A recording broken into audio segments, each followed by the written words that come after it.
अभी करो, अर्जेंट करो, हमको परमानेंट करो। अभी करो, अर्जेंट करो, हमको परमानेंट करो। आउटसोर्स कर्मी जिंदाबाद, आउटसोर्स कर्मी जिंदाबाद। मैं दीपराज सिंह यादव, निर्वाचन आउटसोर्स कर्मी सोनकच्छ विधानसभा से। मैं सभी समस्त निर्वाचन आउटसोर्स कर्मी की तरफ से एक ही चीज़ मामा जी तक पहुंचाना चाहता हूं कि यदि आज जीरो से लेकर हीरो तक हमारे समस्त आउटसोर्स कर्मी काम करते हैं और अभी तक करते आए, लेकिन आपने जो दलाल ठेकेदार बीच में जो हमारे बीच में जो कंपनियां बना रखी है, वो ना हमें पूरा वेतन देती है, ना समय पे वेतन दे रही है। आज महंगाई की दर बढ़ती जा रही है, लेकिन हमें सिर्फ वही 5 से 7 हज़ार रुपये दिए जा रहे हैं और काम हमसे 24 घंटे लिया जा रहा है। मामा जी, यदि इस बार हमें सपोर्ट नहीं किया या हमारे नियमितीकरण नहीं दिया, तो पक्का है कि इस बार हम आपको सरकार में नहीं आने देंगे। इस तरह आउटसोर्स कर्मी का आप शोषण करते आते रहे और इस प्रथा को बंद करें। आपकी प्रमुख मांगे क्या क्या? हमारी प्रमुख मांगे है, हमें सभी को नियमितीकरण दे, हमें 62 वर्ष की सेवा दे और जो भी परमानेंट कर्मचारियों की तरह सुविधाएं वो हमारे समस्त कर्मचारियों को मिलनी चाहिए। आप नियमितीकरण चाहते हो या फिर आप संविदा चाहते हो? हम नियमितीकरण चाहते हैं। नियमितीकरण चाहते हैं। नियमितीकरण चाहते हैं। मैं कुलदीप यादव, जिला प्रोग्रामर एवं जिला अध्यक्ष, जिला देवास। हम हमारी मुख्यमंत्री जी से हमारी प्रमुख मांगे ये हैं कि जो एक आउटसोर्स का ठप्पा आपने ठेका आउटसोर्स का जो एक ठप्पा हमारे ऊपर लगा के रखा है, ये पूर्णतः ही दोषपूर्ण व्यवहार है हमारे साथ। और जो आप अल्प मानदेय हमें प्रदान करते हैं, वो इस महंगाई भरी जो हमारी ज़िंदगी है, मैं ये बोलना चाहूँगा कि महंगाई भरी ज़िंदगी में इतना अल्प मानदेय पर्याप्त नहीं है। अभी आप नियमित कर्मचारियों को अभी आपने 4% डीए बढ़ाया, उनका 42% डीए हो गया।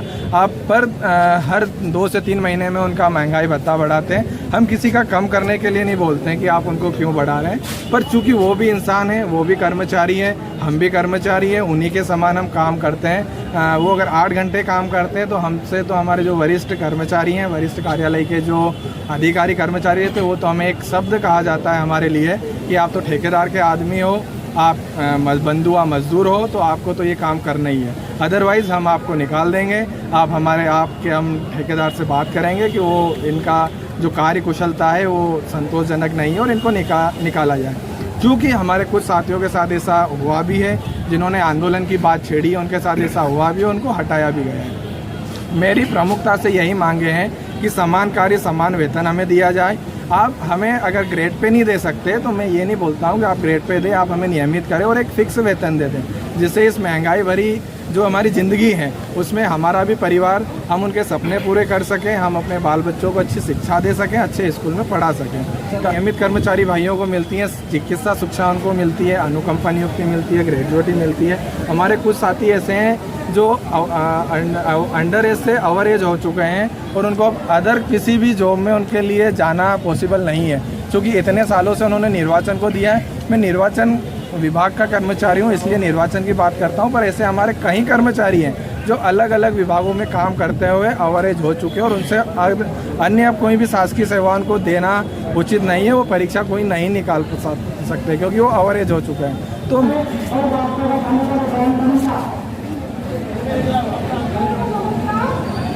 आज आप जो यहाँ पे आंदोलन में आए हैं, ये धरना प्रदर्शन हो रहा है, ये किस विषय में हो रहा है? मेरा नाम अंकित जैन है।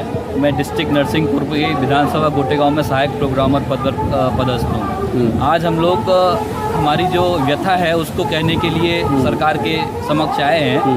हम सभी ऑपरेटर प्रोग्रामर आउटसोर्स के माध्यम से यहाँ पे काम कर रहे हैं, जबकि हमारे जो ऑपरेटर और प्रोग्रामर के पद हैं वो विधि विधायी समिति से स्थायी पद के विरुद्ध आउटसोर्स से भर्ती किए गए हैं। और आउटसोर्स के भर्ती के कारण आज हमें अपने पद और मेहनत के अनुरूप ना वेतन मिलता है, ना सुरक्षा मिलती है। स्थायी पद के विरुद्ध जब हम आउटसोर्स से भर्ती हैं तो हर 1 साल में हमारी कंपनी का टेंडर ख़त्म कर दिया जाता है, एक नया वेंडर आता है और उसको फिर हम भर्ती के लिए एक नया पैसा देते हैं। आज पैसा देते हो आप भर्ती के लिए? भर्ती के लिए ठेकेदार अपने हिसाब से ऑपरेटर प्रोग्रामर से 5 से 10 हज़ार रुपये, 20 हज़ार रुपये जब जैसा पे हो वसूल करते हैं। ये अवैध पैसा है, इसलिए रूल्स में या ये रूल्स में नहीं है, ये अवैध है। ये प्रशासन को भी पता है, सबको पता है, लेकिन कोई कार्रवाई नहीं होती। वक्त शासन हमारे प्रोग्रामर के पद पर 14 से 15 हज़ार रुपये पे करता है ठेकेदार को, और हर एक प्रोग्रामर को मासिक जो वेतन मिलता है वो 10 से 11 हज़ार मिलता है। इस यहाँ भी 4-5 हज़ार रुपये का जो नुकसान है वो कर्मचारी को हो रहा है। सरकार के फंड से उतना ही पैसा निकल रहा है लेकिन कर्मचारी तक नहीं पहुँच रहा है। हम भी यही चाहते हैं कि ये बीच का बिचौलिया ख़त्म होना चाहिए। नहीं यार, सरकार हमारी सुनती नहीं है, बहुत ज़्यादा प्रताड़ित हैं हम लोग। कितना समय हो गया आपको? सर हमें 5 साल हो गए सर्विस करते हुए। हाँ। कितनी सैलरी स्टार्ट हुई थी आपकी? सैलरी 7-7.5 हज़ार से हुई थी सर। अब कितनी है? अभी 10 हज़ार है। कंप्यूटर ऑपरेटर हैं, कुछ अन्य आउटसोर्स कर्मचारी हैं जो कि 10 लाख के आसपास है हम लोगों की संख्या। तो सरकार हमको प्रताड़ित कर रही है ना, हमको तनख्वाह दी जाती है, हमारा बनता है 19 हज़ार रुपये का, उसमें से हमको मात्र 10 हज़ार रुपये 11 हज़ार रुपये के आसपास दिए जाते हैं। उसके अलावा ना PF आती, कभी आती है कभी नहीं आती PF। ये हर चीज़ में नाटक है इनके। हर साल रिन्यू होता है टेंडर, तो उसमें पैसे देना पड़ता है हमको बार बार। 10 हज़ार 15 हज़ार 20 हज़ार 50 हज़ार तक देते हैं हम लोग नई भर्ती के लिए। कुछ बोलते हैं तो हटाने धमकी देते हैं, हटा देते हैं हम लोग उसमें से। मेरा नाम सर अंकित शर्मा है, मैं कंप्यूटर ऑपरेटर जिला अशोकनगर से उद्योग विभाग में कार्यरत हूँ। मेरा सरकार से ये अनुरोध है कि जब चुनाव के समय सभी कर्मचारी संविदा हैं जो और भी हैं उनको सबको सौगात दी जा रही है, तो हमको क्यों नहीं दी जा रही है? हम भी काफ़ी वर्षों से 5 साल 10 साल से कार्यरत हैं और सरकार का ये कहना रहता है कि आर्थिक संकट रहता है, लेकिन मेरा उनसे ये पूछना चाह रहा हूँ सरकार से कि जब सभी को वो ये सौगात दे रहे हैं तो आर्थिक संकट उनके लिए है तो हमारे लिए क्यों नहीं है? सभी जो नियमित कर्मचारी हैं उनके लिए हर संभव प्रयास कर रहे हैं सरकार, DA बढ़ाया जा रहा है, उनका वेतन वृद्धि बढ़ाई जा रही है, और हम लोगों का जो भी कंप्यूटर ऑपरेटर शासन की समस्त योजनाएं संचालित करते हैं जो कि बहुत महत्वपूर्ण कार्य है, उसके अलावा भी हमको धमकाया जाता है और हमारे लिए कभी भी कोई अवकाश का प्रावधान नहीं रहता है और हमें सम्मानजनक वेतन नहीं मिलता है। तो मेरा सरकार से यही अनुरोध है कि जब सभी का ध्यान रखा जा रहा है तो हमें क्यों नहीं रखा जा रहा है?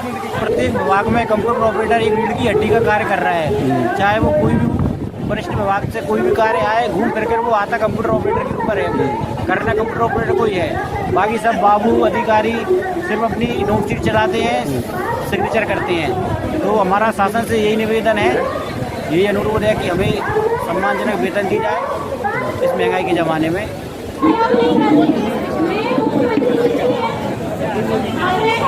जी मैम, आप कहाँ से आई हैं? मैं भोपाल से ही आई हूँ। मैं पकड़ लेता ऊर्जा विकास निगम। हाँ अच्छा, मैं पकड़ लेता मैं सिर्फ ये कहना चाहूँगी, यहाँ जो इतनी पब्लिक इकट्ठी हुई है आज, सबको समान वेतन समान अधिकार मिलना चाहिए क्योंकि ये हम लोगों का अधिकार है। हम लोग एक साथ सब लोग मेहनत करते हैं, इतने सारे डिपार्टमेंट के लोग अगर इकट्ठे हुए हैं तो इसका आज कुछ ना कुछ निर्णय निकलना चाहिए। मैं भी ऊर्जा विकास निगम से, हम भी यही चाहते हैं समान वेतन समान अधिकार और नियमितीकरण। मैं विशाल सिंह राजपूत हूँ, मध्य प्रदेश ऊर्जा विकास निगम लिमिटेड से। और एक बात मैं ये बोलना चाह रहा हूँ कि आप एक बात बताइए कि हमारा इतने से वेतन में कैसे होता है? मतलब हमारा पूरा परिवार है और 11-12 हज़ार रुपये की सैलरी मिल रही है, उसमें हमको खर्च भी चलाना है, किस्तें भी भरनी है और बच्चे भी पढ़ते हैं, बच्चे भी पढ़ाई करते हैं। बहुत से लोग ऐसे हैं जो सालों से 10 साल से 12 साल से काम कर रहे हैं लेकिन उनको उतना वेतन नहीं मिल पाता है, तो इतनी कम सैलरी में घर कैसे चल सकता है?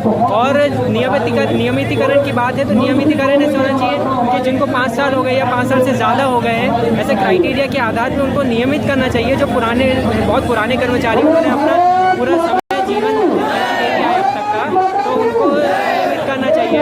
और जब नया कर्मचारी आता है आउटसोर्स पे, उसका भी वही वेतन होता है जो पुराने कर्मचारी का है। तो कार्यालय विकास निगम से मैडम, हमारी जैसे मांगे हम कम वेतन में काम कर रहे हैं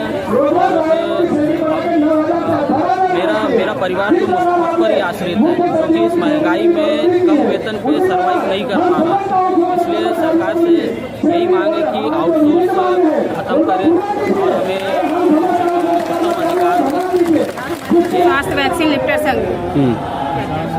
आपकी क्या मांग है? आप किस मांगों के लिए आए हैं? हमारी मांगे हैं कि हमको न्यूनतम वेतन मिले और हम लोग को स्थायी कर्मचारी का दर्जा मिले और जो हम लोगों को 125 रुपये मिलता है, इसीलिए हम लोग आए हैं आज यहाँ पे एकत्रित हुए हैं।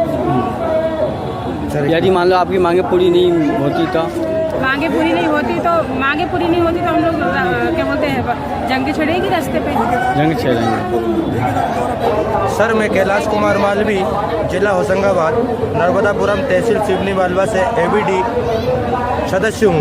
विगत 2007 से नौकरी कर रहा हूँ। इसमें कोरोना काल के अंतर्गत जबकि छोटे छोटे कर्मचारियों के लिए आज अपन छोटा सा उदाहरण लें, बिजली के बिल के ऊपर कर्मचारियों के बीमे के लिए पैसा आम जनता से चूंकि लिया जाता है, और हम तो कोरोना काल में हमारे साथियों का एक्सीडेंट होता है, हमारे लिए कोई बीमा की जो है मतलब व्यवस्था नहीं है। और हमारी जो मांग है कि या तो हमें न्यूनतम वेतनमान जो बनता है हर आदमी के हिसाब से वो मिलना चाहिए, ज़रूरी है ना। और आज पेट्रोल 112 रुपये 15 रुपये चल रहा है, हमको 30 किलोमीटर तक का 125 रुपये दिया जाता है। ये कोई भी आम जनता। तो आप नियमितीकरण चाहते हो या संविदा?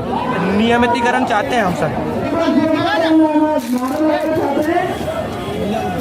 आपका नाम क्या है, आप कहाँ से आए? मेरा नाम विनय प्रताप सिंह है। हम शिवपुरी मेडिकल कॉलेज से आए हैं। सभी आउटसोर्स के कर्मचारी हैं। क्या क्या मांगे आपकी? हमारी सबसे प्रमुख मांग तो ये है कि हमारी वेतन में वृद्धि की मांग है, और हमारा नियमितीकरण की सबसे ज़्यादा मांग है, क्योंकि हम अब है ना बिचौलिया को बिल्कुल भी सहन नहीं कर सकते। जो बीच में ठेकेदार हैं जो हमारी आधी से ज़्यादा वेतन को खा जाते हैं ना, अब हम उनको बिल्कुल भी सहन नहीं कर सकते। यदि आपकी मांगें पूरी नहीं होंगी तो अगला कदम क्या होगा आपका? अगला कदम ये होगा कि अभी हम शांति से अपना प्रदर्शन कर रहे हैं।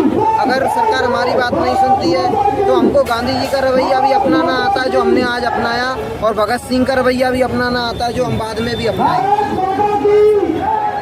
मान लो अभी चुनाव होने वाले 2 महीने बाद आचार संहिता लग जाएगी, तो आचार संहिता तक आपकी मांगें पूरी नहीं होती और कांग्रेस की सरकार आती है, तो आपका क्या रवैया रहेगा नई सरकार के लिए? हमें सरकार से कोई मतलब नहीं है, हमें सिर्फ अपनी मांगों का पूरा करना चाहिए। बस कोई सी भी सरकार हो, चाहे वो कांग्रेस हो, बीजेपी हो या कोई सी भी बसपा हो, हमें सिर्फ हमारी मांगों से मतलब है। जो हम काम कर रहे हैं अपना, हमारा कोई प्रमुख अपना है ना कोई पर्सनल मुद्दा नहीं है किसी भी पार्टी के साथ। हम सिर्फ अपनी मांगों को लेकर आए हैं यहाँ पे। आपको पैसा हक मांगना चाहते हैं, जो हमारा हक है वो हमें मिलना चाहिए। आपको प्रशासन से मांगे? हाँ जी, और क्या? आप बताइए अपने नाम। मेरा नाम टिंकू यादव है, मैं मेडिकल कॉलेज से आया हूँ। आपकी क्या मांग है? संविदा पे किया जाए। मतलब आप आउटसोर्सिंग से आप संविदा पे आना चाहते हैं? जी हाँ। नियमितीकरण नहीं है कि पहली प्राथमिकता आपकी नियमितीकरण है, अब वो नहीं तो आपको मतलब संविदा पे आ जी जाए? हाँ। ठीक है, आप कुछ कर सकते हैं? मैं विनोद करे ब्लॉक कटनवाड़ा से हूँ। मेरी बस ये भाई लोग आए हुए हैं पूरी टीम के साथ, मेडिकल कॉलेज से सफाई कर्मी है।